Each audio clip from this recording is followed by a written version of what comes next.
You forgot the first rule of remakes, Jill. Don't fuck with the original.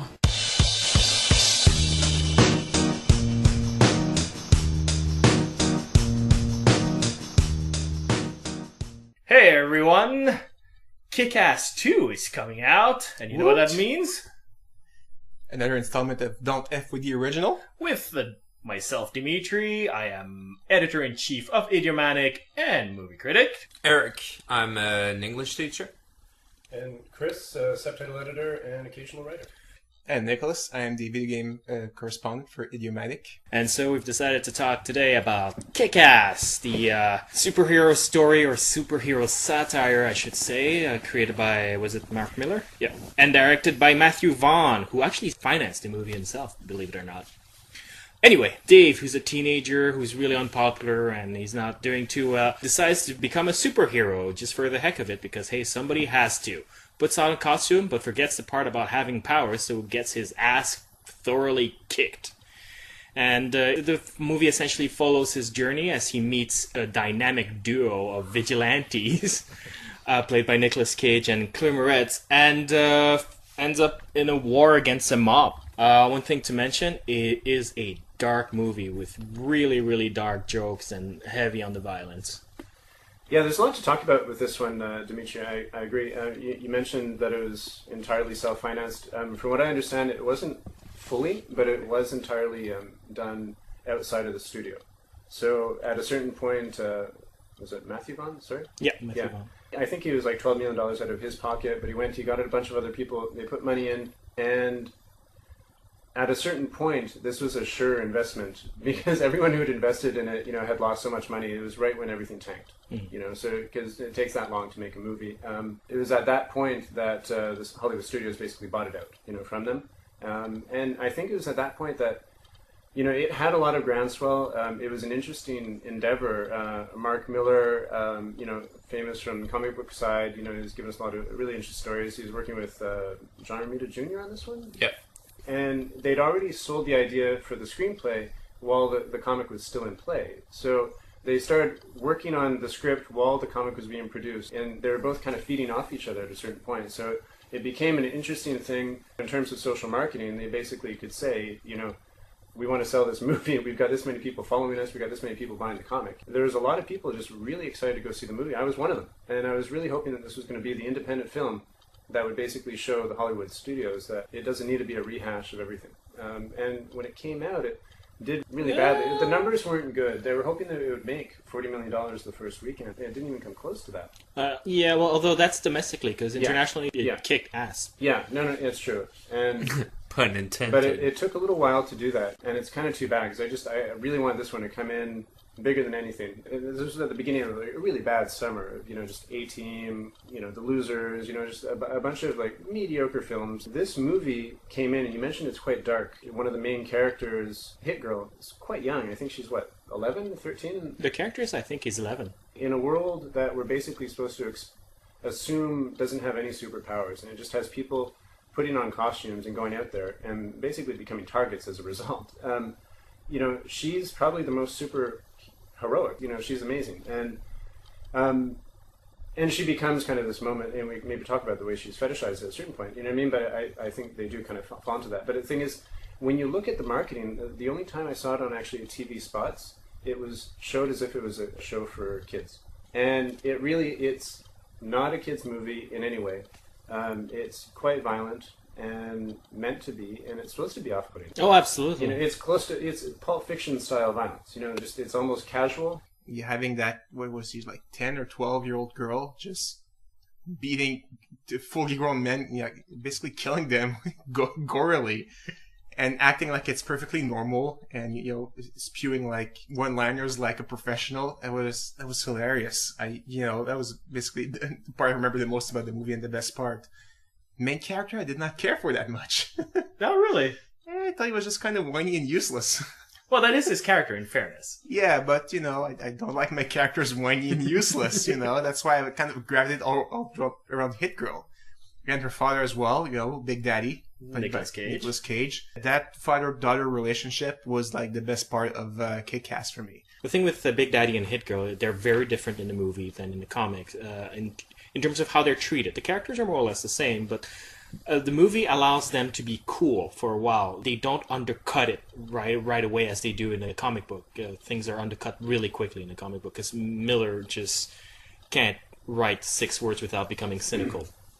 Yeah. Well, you take a look at the names he's given people. Mark D'Amico, the friend. Yeah. You know, Lazuski, you know, the main character is a bit of a loser. You're right. Miller, you know, he's good, but yeah, he's not subtle. No, exactly. Yeah. And the movie actually allows Hit Girl and Big Daddy to be cool for a while, and it's sort of like they belong in a different movie. Like, it's as if they come from the comic book page and, like, invade this quote-unquote real world. And it's only slowly that the real world catches up to them. And I think that's the point of Hit Girl. Like, a lot of people have criticized it. It's like, well, how can you let her get away with this level of violence? And I think it's because she's supposed to be completely insane at that point, and the violence eventually catches up to her in the end. It's actually a really effective scene, because when it does catch up to her in the battle scenes that it does, when she gets hurt, I actually reeled from it a couple of times where I winced, and I was really uncomfortable with it, and that's the intended reaction. I think you're right. In terms of Vaughn as a director, I think he's quite good at that point, because he builds up this character, and it becomes this crescendo of violence. You know, the music's going, it's perfectly paired, and it's just this great choreography. Having a little girl beat up like fully grown men and have it look, you know, believable. It's like, wow, and it's well filmed. Normally you would hide that with like shaky cam, you know, she can't kick or punch for crap, so you know it looks really weird, so you have to shake the camera so that you hide all those details. But no, it's filmed so you can see everything that's happening. It's great. It's the music. Yes. That ridiculous Japanese banana song. Yes. The second piece as well, where it starts, you know, it starts like the Superman song, or whatever it's called, and you think that's going to be like, okay, this is what, you know, the action's going to start, and then, like, what is the dumbass song that plays afterwards? Like, don't give a damn about my reputation or something like that. It was like, oh my god, you know, just the switch from like a song you think is going to be oh so solemn, it's like, true, nope, we're playing this song instead. Like, yeah, her scenes, yeah, the musical accompaniment, like, sells it for me as well. And the thing that takes her down is the thing that would take someone down that size. You know, like, suddenly it becomes very human, and really all it is just one punch. You know? Yeah. And she's down, and she's hurt, because she's an 11-year-old kid against a fully grown man who landed a lucky punch. I find, like, sucking the audience into a fantasy and then cutting it down really brings the point across, which, by the way, I want to talk a bit about the point. A lot of people say it's like, oh, it's anti-superhero movies, and others say it's celebrating violence. And I think mostly the message of this story is that the fantasy invites you to do this, but look, if you do this in real life, you're a moron. Well, just to repeat... So, wait a minute. I dyed my underwear for nothing? Oh, that's dye? Oh, that's such a relief. Yeah, to go back with the premise of what the movie starts with, is just, you know, you've got the character Kick-Ass who basically asks, like, people do so many crazy things. Why don't they do this? You know, you've got people pretending to be vampires. You've got people doing everything. You know, it's just like, why don't we have people dressing up and being superheroes? Is it a question of, do we really not care about right and wrong? You know? Or is it just that everyone knows at base that they're not going to get anywhere, and that the individual really can't do much? The characters who are really the effective vigilantes are, you know, basically corrupt at a certain point. You know, Big Daddy and Hit Girl. And the character Lazuski, who, you know, becomes Kick-Ass, he becomes more swept away by the idea of he's put on this mask, and now he's become famous. You know, we don't see him on that many capers. You know, it's just like, there's a couple training sessions, he does some stuff, he stumbles on a few things, but it's more him going through petitions for his help. You know, it's just, and people like the idea of this character then being out there. He likes the idea of being that character, but it's a question of like, well, what does he do with his time? Except answer his Facebook updates. Yeah, well, it's worth noting that all the characters that penetrate that superhero fantasy in the movie are all gigantic nerds. I mean, they give Big Daddy an origin that's a little bit more violent, but Nicolas Cage's performance, the inflection he takes when he plays Big Daddy in his superhero persona, hints that really he's just a gigantic nerd who watched way too much episodes of a specific TV show that I won't spoil. No. It's maybe one of the year's best performances. Do you think it was like an actor's choice, or the director just, said, no, you need to be like Adam West? And Cage said, yeah, okay, I'll do that. I don't know if it was Matthew Vaughn or Nicolas Cage. What I can say with confidence is that it wasn't in the screenplay. Okay. So it's either director Matthew Vaughn or Nicolas Cage as an actor. Nice. Good choice there. I'll jump in here. I don't spoil. No. I don't usually like Nick Cage. I'm not a big fan of his movies. Sorry, Chris. But I gotta say, he was pitch perfect in that role. He was funny. He was great. And him alone, his performance alone is worth watching the film. But that being said, it's also a very good film. I kind of like the idea of a superhero that all of a sudden has a Facebook page, that all of a sudden would get so many hits on YouTube. Because there are going to be hits about happy slapping or people getting into all sorts of weird fights, and people will watch it. So yeah, it kind of makes sense that the snotball dressed in a wetsuit would all of a sudden be a vigilante. And yeah, people will watch it. Well, he asks people to call for help. The one time he actually is a successful hero on his own, the one thing he's trying to do, he doesn't do well, and then he stumbles into something else, and then he needs help, and he's actually, call 911. And people don't react to actually do that. People like the idea of someone there. Yeah, it's kind of funny, huh? They use their cell phone to film it, not to call. Yeah. So block parents work because it becomes a community-oriented thing. There's a couple of houses that have the sticker. Everyone kind of starts focusing their attention on it. It becomes an awareness.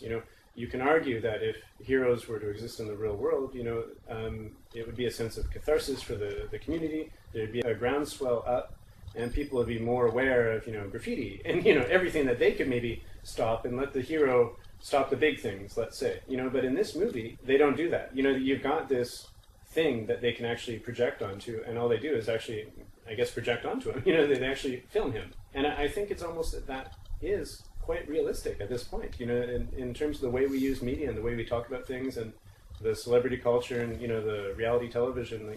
We just kind of want to gossip.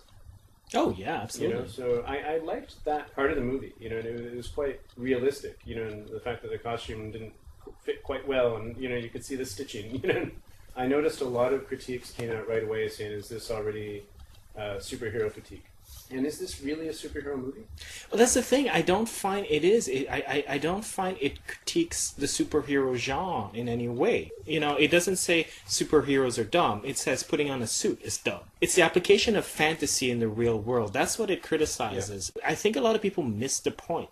I agree. I want to also address Kick-Ass's relationship with his girlfriend. Yeah, the main guy with his girlfriend there that thought he was gay or something, that could completely be removed from the movie. I didn't really care for it. And a lot of people have been criticizing that, especially comic book fans have kind of brought up the fact that pretending to be gay to get closer to a girl is kind of gross and creepy, and there should be repercussions to that. And it's odd because, to a certain degree, when I saw that scene, yeah, he should have told the truth, but I was actually more bothered with her. Because I'm always opposed to the idea of, treating gay men as woman's best friend like a dog. I find that offensive, and that's how she was behaving, and I'm surprised again by the fan reaction who all seem to forgive that kind of behavior, which I find way more offensive towards gay people, certainly, than pretending to be gay for a few days. I think, yeah, in the book, I guess, it's a serial, so it's once every couple of months you get the story and it's ongoing, so, even in terms of time that you're reading it, it lasts for longer. It does go over much more quickly in the movie, and I'm glad about that. It still gets to a level where they're down to their underwear, and there's still the assumption there is no sexual attraction. You know what I mean? So it has crossed a line. I agree, but at the same time, it's her fault. I mean, why? Because a man is gay, you're going to walk around naked next to him. I don't think that's acceptable behavior. You know what I mean? Yeah, no, I agree. I'm not disagreeing. It would have been nice if they'd kind of written it out, to be honest. And it's another clumsy metaphor in a way of I've got my mask on, but my mask is still there, It's the Hall of Mirrors, which is a lot of what, that is, you know what I mean? Like a mask within masks that you see a lot in comic books, is a little bit tiresome at a certain level. And I didn't think that that part of it needed to be part of this story. Yeah, I mean, well, it's the thing. It's Miller's work. You can see his cynicism. You can see him hammering down the points, even in the movie. You know, as much as I think Matthew Vaughn smoothed out a lot of the edges, there's still some edges there. Mm-hmm. But at the same time, I think it's part of the movie's charm that everybody's a little bit scummy. You know what I mean? Yeah, I agree. Do you want to talk about Christopher Mintz-Plasse? As soon as I know who that is. He's the we know him Mist. from Roleplay and Super bad. Oh, he's MacGruber. MacGruber. Oh, okay. And he plays Chris D'Amico, a.k.a. the Red Mist. A little bit more of an adult role than he's been playing. He's a bit of the perfect nerd build. In terms of acting, I don't know. Like, do we take him seriously as anything but the geeky sidekick? I think he has a future in playing the geeky kids. I wasn't distracted by him, personally. I thought he was fine. I thought I would be, in a way, because he's such the overacted Revenge of the Nerds geek and everything else that I've seen. But I like him. He looks like a geek, you know? I think it's because that persona fit the role quite well, that it was okay. And especially since one of the wise things they did in terms of casting is that they didn't overdo Kick-Ass. They didn't take the Jesse Eisenberg or... Michael Cera? Yeah. They didn't take Michael Cera. Like, they didn't take that type. They took somebody who's a little bit more virile, and his insecurity is not outward, it's more inward. In Aaron Johnson, I think he plays it really well without ever delving into that type of performance, which we've been seeing a lot of lately, which left space for MacGruber to be in the movie without it feeling redundant or tiresome. He was the only character like that, so it sort of didn't bother me because of that. Yeah, no, I agree.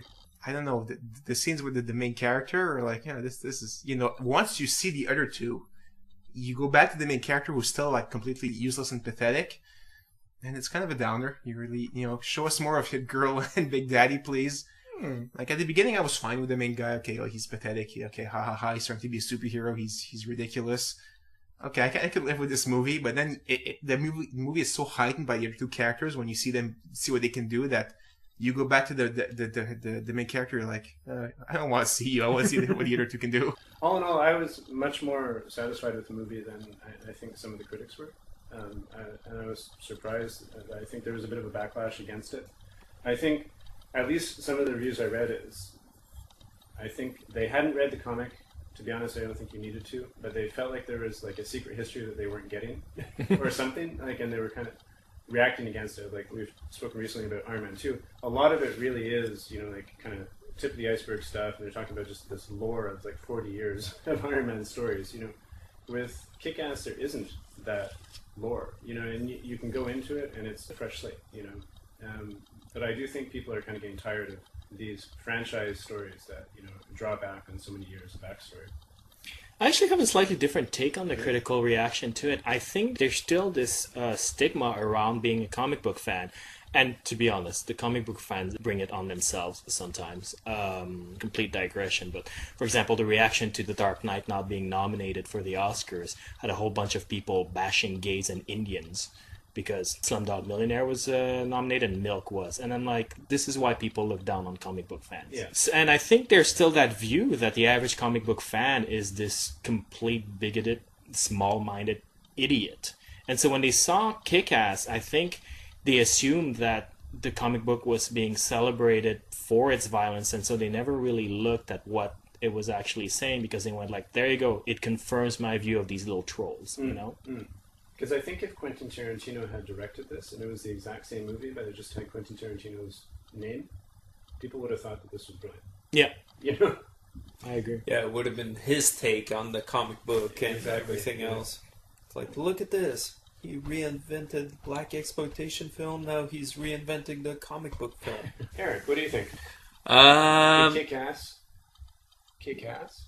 Oh, man. I had to. No, you didn't. This is Eric speaking. Yes, Chris, this was Eric speaking. No, it wasn't. I thought it was really good. I enjoyed it. Not the greatest film I ever saw, but still thoroughly enjoyable. Chris? Yeah, I'm not going to compare it against everything I ever saw, but in terms of the recent releases to the cinema and something that I actually watched on the big screen, I'd say that this was an A-. I enjoyed it a lot. It was fun. I got exactly what I wanted out of it. It was a good popcorn movie, and I still have things to think about afterwards. Yeah, if you go on the site and you look at the definition I give for A-, it's among the best of its genre. If you're familiar with the latter and want to try it out, this is where to start. And if you were to define Kick-Ass in terms of the genre, it's a superhero satire dark comedy. Now, I'm pretty sure there's only 3 of those, and it is the best of its genre. Mr. Pluto or whatever it is. Like, you know what? That Eddie Murphy movie? Yeah, I'm trying to think what it's called. How about Defendor? Pluto Nash. Pluto Nash. Okay.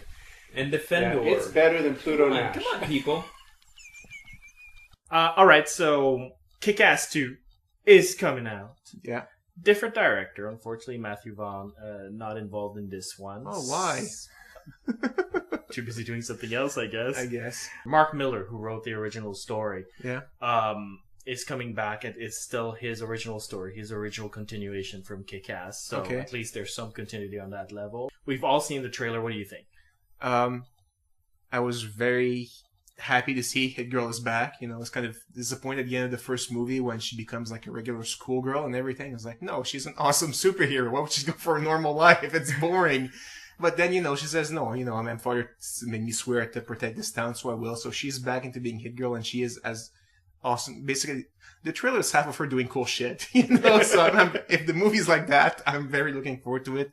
Even the main character, kind of, you know, he's trained, so he's not as pathetic, you know. Hopefully he'll screw up a little bit, you know, because that's what you expect of him. Or at least be hesitant about his awesomeness. Like, whereas Hit Girl is totally gung-ho and, like, all in. Yeah. He's probably, like, half into it only and a little bit more hesitant. Yeah. Kind of sad that Nicolas Cage is not going to be there. Kind of dubious that they're replacing him with Jim Carrey, because I can count all the Jim Carrey movies I like on 0 fingers. That was hard. I can count them on one. Oh, really? Which one? Eternal Sunshine of the Spotless Mind. Okay, where he's not playing a comedy, basically. Well, it is a quirky comedy, but yeah, exactly. He's not not playing his comedic role. Okay, alright, so yeah. But I didn't see that movie, so yeah. He's terrible. I hope the director can basically just restrain him and, you know, make him realize he's not the star. The girl is, you know, Hit Girl and, you know, main character is. He's there to support. Yeah, if he can do that, I'll tolerate it, you know, or I'll just, you know, just watch it on DVD and fast forward the scenes where he's there, either or. I have to say, I have the exact same reaction you do, where I was like, all into it. It's like, okay, well, I'm a little bit hesitant because Matthew Vaughn's not coming back, and I thought he did such a terrific job with Kick-Ass. I thought he did great, but I'm like, oh, okay, it looks pretty well done, all right. And then Jim Carrey shows up as Captain Whatever. Yeah. And I'm like, I don't know about this. Because he has the potential of, like, being unbearable in every scene he's in, you know? Just, if you don't know what we're talking about, just, you know, watch Batman and Robin to you know. Yeah. That's a great example. The Riddler doesn't have to chew the scenery in every scene, but he basically does. It's like, you know, you're basically drawn to him and nothing else on the screen because he's just so... Over the top, you know. He's not being like charismatic or anything. He's just like, "Hey, look at me, everybody!" And that's basically the Riddler screaming, "Hey, look at me!" the whole movie. It's really annoying, and I don't want that for Kick-Ass 2. Yeah, I agree completely, and that is something that I'm worried about. But having said that, everything else in the trailer looks really interesting. I like that we have some continuity about who the villain is going to be. It seems that our little nerd boy, son of a mobster, is going to come back as he promised. And I like his name as a supervillain. Indeed. If you don't know the name, check the Red Band trailer. It is hilarious. Or if you want to be surprised during the movie, I think it has the potential of scoring one major big laugh if you don't know it's coming. Yeah, indeed. That's true. That's a good point. So if you have any questions, comments, or you want to share with us your love for Kick-Ass, yeah, you can write us at mail@idiomanic.com or post a comment at idiomanic.com. We're also on Facebook, we're also on Twitter, we're also on iTunes. Until then, see you next time.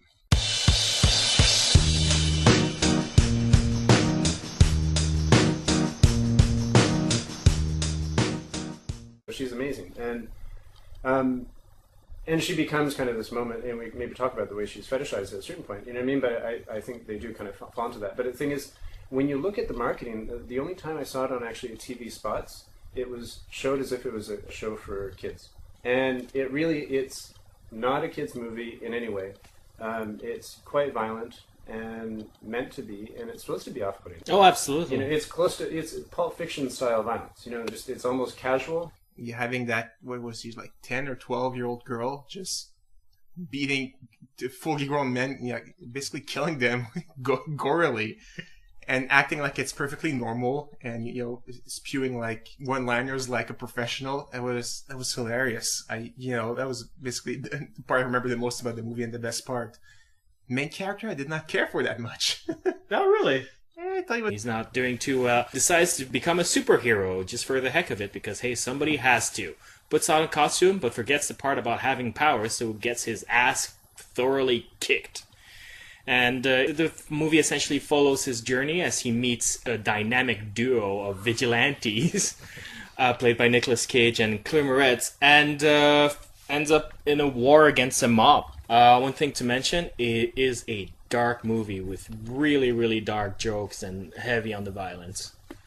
Yeah, there's a lot to talk about with this one, Dimitri.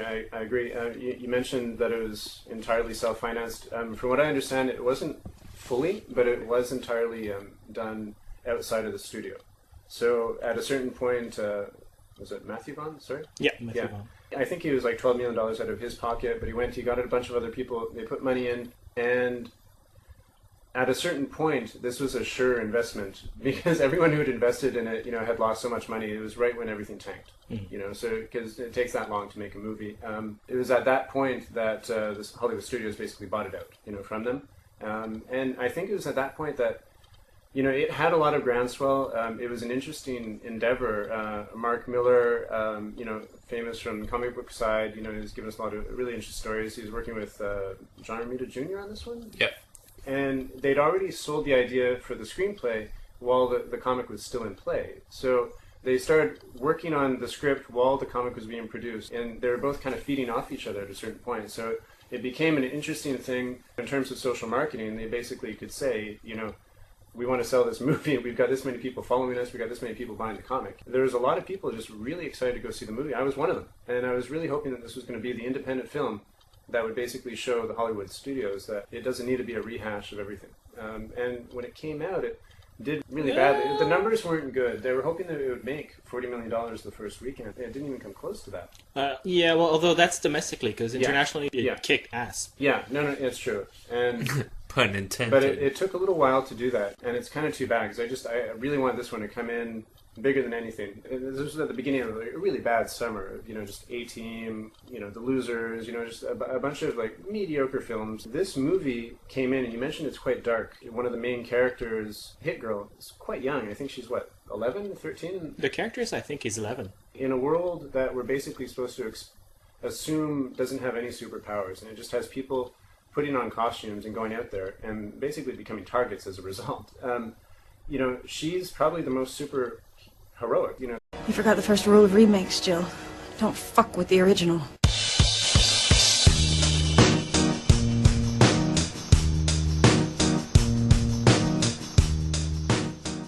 Hey everyone! Kick-Ass 2 is coming out, and you know what that means? Another installment of Don't F with the Original. With myself, Dimitri, I am editor-in-chief of Idiomatic and movie critic. Eric, I'm an English teacher.